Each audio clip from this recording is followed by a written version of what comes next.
Have you ever noticed that some people would rather drive 3 states in the wrong direction than admit that they missed the turn? The GPS tells them, recalculating. And they're like, no, we're fine. GPS says, recalculating. They're like, no, I know a shortcut. GPS says, recalculating. Meanwhile, their wife is over there silently wondering if they're ever going to see civilization again.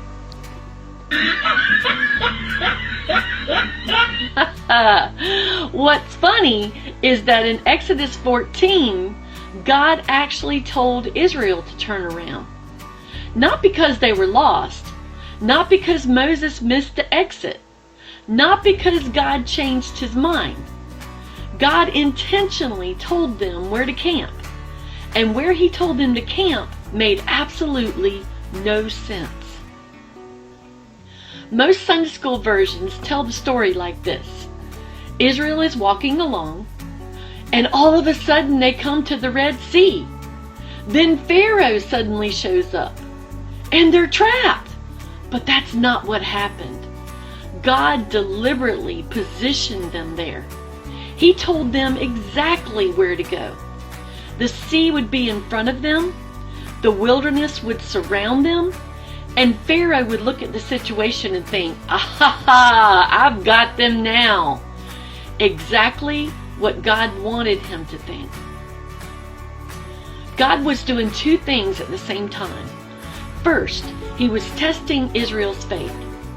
Would they trust me when obedience did not make sense? Would they trust me when circumstances looked impossible? And second, he was drawing Pharaoh deeper into his own overconfidence. Pharaoh thought he was seeing weakness, but he was actually walking into God's plan. Now think about it. Israel looked ahead and saw a sea. Pharaoh looked ahead and saw a victory. Both groups were looking at the same situation, and both groups were wrong. Israel saw a dead end. Pharaoh saw an easy target. God saw the exact place where he was about to reveal his power. Sometimes we look at our circumstances and think, there is absolutely no way out of this. But God sees something we don't. Sometimes what looks like an obstacle is actually a divine appointment, a divine opportunity. Sometimes what looks like a delay is actually preparation. And sometimes the place that looks impossible becomes the very place where God shows up in a way you will never forget. Because the Red Sea wasn't proof that God had abandoned Israel. It was proof that he had positioned them for a miracle.